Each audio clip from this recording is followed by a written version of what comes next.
I was an exterminator. I've been hired to get rid of someone in a rat costume. For the past 3 years, I was an exterminator. Despite what many may think, it's not that bad of a job as long as you weren't afraid of getting your hands dirty. Over my career, I dealt with everything from small mice to big snakes. As far as danger, the only threat I ever experienced was almost getting my eyes scratched out by a rabid possum. I wasn't particularly a huge exterminator. I was just a local guy working out of the back of his van. I spent almost a fortune on all my equipment. The best thing about the job was meeting my partner, Greg. Unlike me, he'd been in the extermination business for a long time. The craziest story he ever told me was about the time he had to remove a huge wasp nest from a church. As exterminators, we never got much business compared to the bigger names, but we made enough to make a living. I didn't have a wife or kids at the time, so making enough to survive wasn't all that hard. Greg was the same. Despite being in his 60 seconds, he never mentioned anything about a family. I don't think it was ever something he cared for. I'm getting sidetracked, though I have enjoyed the extermination business. What happened a few days ago has made me consider walking away from it forever. I've dealt with a lot in my time, but I never thought I could describe a job as downright unnatural. I received a call a few nights ago. The voice on the other end was that of a woman. She sounded somewhat shaken, but I could tell she was trying to keep her composure. "Hello? Is this pest away extermination?" she asked nervously. "Yes, ma'am. Do you have a pest you need rid of?" I asked. I don't know who else to turn to at this point. I suppose you could describe my problem as a ... pest. I was somewhat perplexed when she said that, but I tried my best to understand the situation. "Ma'am, do you know what kind of pest it is?" "Mice? Snakes? Insects?" I asked. The woman remained silent for several seconds. "Rat," she said. "Rats. No worries. Rats are a very common pest, especially around these parts. Do you know if they're in your ceiling, floor, or walls?" I asked. I don't know. I don't know how to describe it. It's not my house. It's my mother's. She's old and bedridden. I was visiting her when I saw it, looking at me through one of the ventilation ducts. It was so big, she said. The woman's voice began to get shaky, as if she was getting emotional. "Not to worry, ma'am. Rats are nothing to cry over. I'll set an appointment to be there in a few days," I said. The woman gave me the address and information. With that, the appointment was set. Within a few days, we would show up and help with this little rat problem. It was strange, though. As I laid in bed that night, I couldn't help but wonder why the woman was so emotional. When she described the pest as a rat, why did she seem like she couldn't definitely call it that? Something about the entire phone call sent a weird chill up my spine. However, I ignored it and went to sleep. I figured I'd call Greg about it in the morning. The days leading up to the reason I'm writing this were pretty slow. Greg and I dealt with a few minor pests here and there. Greg nearly lost one of fingers trying to remove a raccoon that had found its way into a trailer. Despite all our fun, I couldn't help but get a strange sense of unease. These were just rats, right? Why did I feel so anxious? Regardless, the woman promised to make it worth our while if we could handle it, and I wasn't about to turn down a good payday. The day had finally arrived. Greg was less than helpful in helping me get all the equipment into the van. The old man spent the whole time trying to figure out how to set the GPS. Of course, I had to do that too. We arrived at the house a little late. The place was big. "Nice place for an old hag, eh?" Greg said jokingly. "Now is not the time for jokes, Greg. The lady's old and bedridden. She probably has more money than you'll ever see," I said. Greg disregarded my smart remark. I finally got to see the woman who made the call in the flesh. She seemed to be in her 30 seconds and well put together. Despite that, I must also add that she appeared as though she hadn't slept in days. "Gentlemen, thank God you're here," she said. "No problem. When you told me about your problem, I wanted to help you out as soon as I could," I said. I didn't really know who else to go to for this problem. "It's weird," she said nervously. "Well, we better not waste any time. Let's see if we can't get rid of these little bastards," said Greg. The woman, who introduced herself as Crystal, invited us inside. The place was incredible. It wasn't exactly big enough to be a mansion, but I'll be damned if it wasn't close enough. The place was full of furniture that probably cost more than everything I own. As curious as I was to ask what these folks did for a living, I preferred not pry into their business. Crystal told us that she believed that vermin were located in the basement, as that's where she'd heard the most noise. "You ever considered getting a cat?" asked Greg. "My mother actually had a cat before she fell ill, but it disappeared. I haven't seen it in a long time. I assumed the poor feline just ran off to another family. My mother wasn't able to take care of him anymore," answered Crystal. Crystal led us to the stairs of the basement. The sight of the old wooden stairs descending to an old door was awfully liminal. It seemed like the setup for a cheesy horror movie. Crystal left and allowed us to do our business. Greg went first, descending the stairs. Despite how now this place looked, it was clear that the place was old, judging by how loud these stairs creaked as we went down. Greg opened the door to the basement. Immediately, we were hit with a disgusting wave of a foul scent. "Jesus Christ. What the hell is that smell?" yelled Greg. The both of us simultaneously put on our gas masks. Yes, we carried gas masks in case we needed to fume the place. The basement was dark. Dust filled the air from the slightest movement. Greg pointed his flashlight around. Sure enough, there were rats. Several rats. Wherever Greg pointed the flashlight, we could see a rat quickly scurrying behind the nearest object. The floor nearly crunched from all the dried rat droppings. These rats were big. Greg began to set down a different assortment of rat traps. I started on the opposite side of the room, setting down different types of poisonous bait. Some of the rats were oddly fearless, immediately going for the bait after I placed it. The job only took about an hour. After we placed the traps, we packed up our stuff and called it a day. I gave Crystal a call and informed her that we would be back within a few days to collect any carcasses. As we ascended the basement stairs, Greg mentioned something strange. "You know what's weird? This house is pretty big, but the basement felt so small. I don't know. It just feels like there should have been more to that. Don't you think?" Greg asked. Now that he mentioned, the basement did feel rather lackluster compared to the rest of the house. Why should it matter? It's a basement. Later that day, Greg and I went our separate ways. I couldn't help but think about what Greg said earlier. That basement seemed all too small, and there was no way those rats were just restricted to the basement.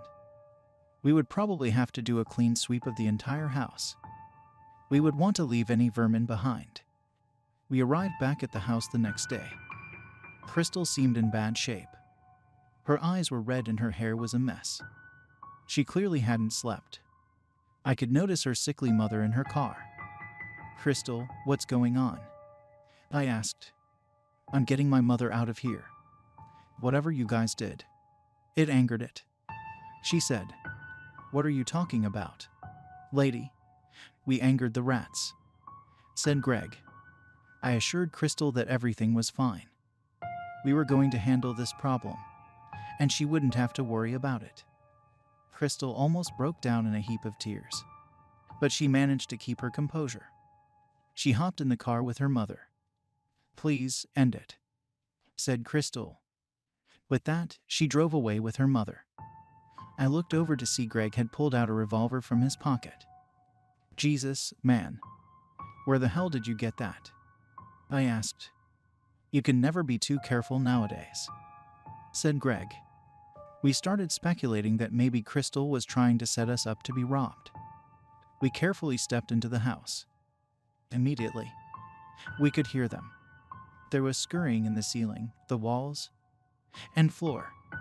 One thing was for sure. These rats were on edge. "Looks like they're partying, huh?" said Greg. We slowly made our way to where it all started. We headed down to the basement. This time, the smell was far more intense. I've smelled a lot of dead animals in my career, but this was absolutely horrid. We entered the basement to a gross sight.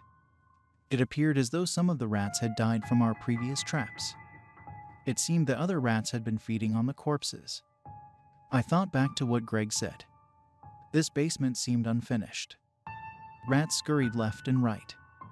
The smell was becoming more and more unbearable. The smell was particularly strong behind a large wardrobe. I noticed that there seemed to be an opening behind it. "Hey, Greg, help me with this real quick," I said. Greg and I pushed the wardrobe to the side. Our theory was finally confirmed true. There was more to this basement than we originally thought. Behind the wardrobe was a doorway into a dark room. The room was pitch black, but the smell was definitely originating from here. Greg and I turned on our flashlights simultaneously. We scanned the room up and down. There was nothing other than more dusty furniture. At first, we didn't think much of it. That's when we heard it. Squeak. Something made a noise from the room, but we couldn't locate it. It sounded like a full-grown man with a deep voice. Greg pointed his flashlight up towards the ceiling. That's when he saw it. What the hell is that?" said Greg. I looked up to see it myself. Sitting on an exposed beam was a person. The strangest thing, however, was that they were wearing a full-body rat costume. His fake rat tail hung down, gently swaying. The flashlight must have caught his attention because he looked straight at us. "Squeak," he said. His voice was so deep, so human. While I was downright terrified, Greg was more confused than anything. Excuse me, sir," said Greg. He did not respond. He merely continued nibbling on something in his hands. This is where the smell was coming from. The costume was filthy. Real rats crawled on the person's back and shoulders.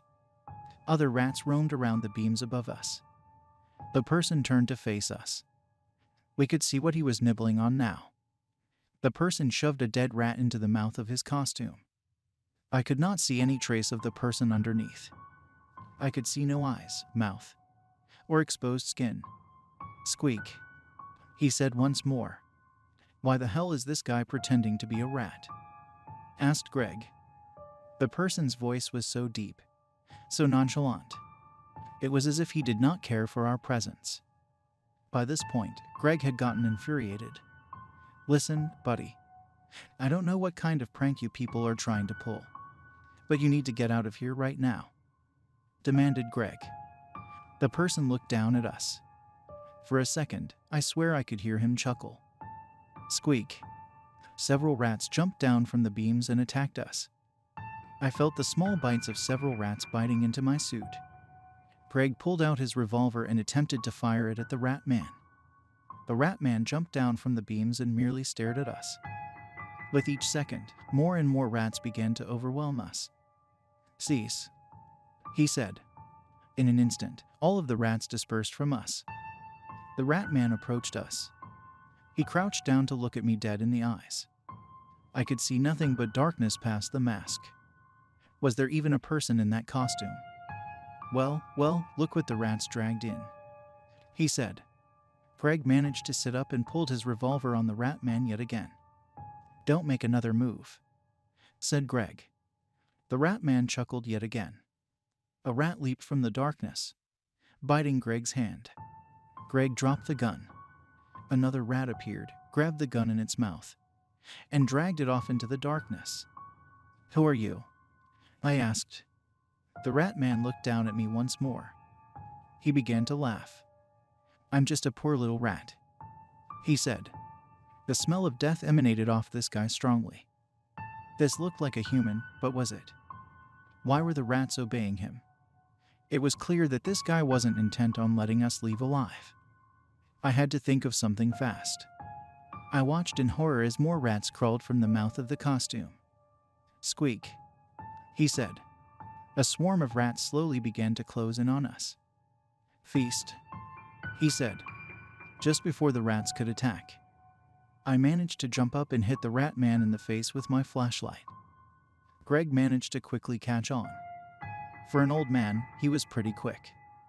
Rats attempted to crawl up my legs, but I managed to kick them off. I looked to see the rat man adjusting his head. I must have hit him harder than I thought. He twisted his head back in place, though I couldn't see it. I could hear snapping as he twisted his head back into place. Greg made a break for the stairs. I followed closely behind. The large mass of rats chased us up the stairs. We managed to make it out of the house and into the van. Without hesitation, I stepped on the gas as hard as possible. Greg sat in the passenger seat gripping his bleeding hand. I pulled out my phone and immediately called Crystal. She answered instantly. "Crystal, what the hell was that?" I exclaimed. Crystal remained silent for a few minutes before she finally spoke. "I'm just as clueless as you. I tried to tell the police, but they didn't believe me," she said. "Who was that? What was that? We nearly died in there," I exclaimed. Crystal didn't exactly have a definite answer as to what was down there, but she definitely knew more than what she told us. Basically, her mother would talk in her sleep. She would say strange things. Something about the fifth horseman and the horseman of pestilence. Basically, her mother had been using her body to feed something in the house. That's why she fell ill. As far as the horseman of pestilence, I'm not exactly sure what that means. Did she really expect me to believe that we somehow encountered an unknown fifth horseman of the apocalypse ... and it's a guy in a rat costume? I've been doing everything in my power to try to find some rational explanation for what we encountered that day. But I can't. We have not gone back to that house since. Greg doesn't even want to talk about it. If anything Crystal said holds any weight, then her mother was into some pretty bizarre stuff. Somehow she managed to summon a fucking rat god and trapped it in her basement. If it sounds weird to you, imagine how I feel. I have not even thought about going back into extermination since this happened. I don't think Greg has either. Ever since this happened, I've become paranoid. Every time I close my eyes, I see it. I see that thing staring at me with its empty sockets. Now, we come to the reason I wrote this. Today, I heard a sound come from my ceiling. It was so quick yet so noticeable. Squeak.